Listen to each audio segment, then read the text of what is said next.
Moto Nana Eats.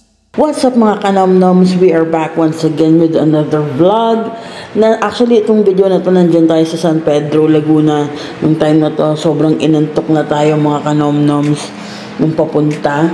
Pero kasi tayo ay pupunta ng Tagaytay. Let's go. Yeah, so punta tayo Tagaytay. We'll stay there for 3 days. And then, let's see what happens. May mga plano kami puntahan. And may mga plano din tayong kainan.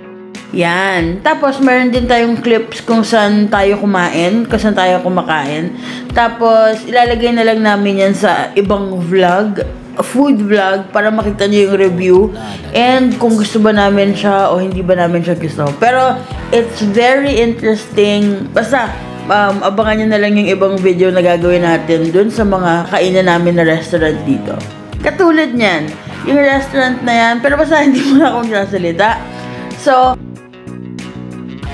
sobrang natakot ako dito. Yung CR nila, medyo madilim na yung ilaw nila. Kailangan ng palitan siguro, ganun. Tapos yun yung makikita mo. Mga kanomnoms, yung mga ganitong biyahe kung saan makikita mo yung skies, hindi polluted. Tapos yung greenery. Mapapa-thank you ka na lang kay Lord dahil ang galing ng ginawa niya. At kung ikaw ay isang rider, kailangan isama mo to sa checklist na to na makapagpa-picture ka sa Fantasy World. Ito rin naman yung aming titiran for 3 days, naka-Airbnb yan. We went on a Sunday, that is Resurrection Sunday. Tapos, sinakto natin yan na pababa na yung mga tao from their long weekend. Yan, tapos nag-Sky Ranch din tayo and ang saya lang. Pero isa lang naman yung pinuntahan namin dyan para lang makasakyan yung Ferris wheel.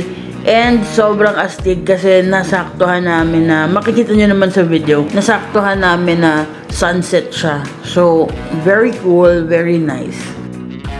Moto Nana Eats.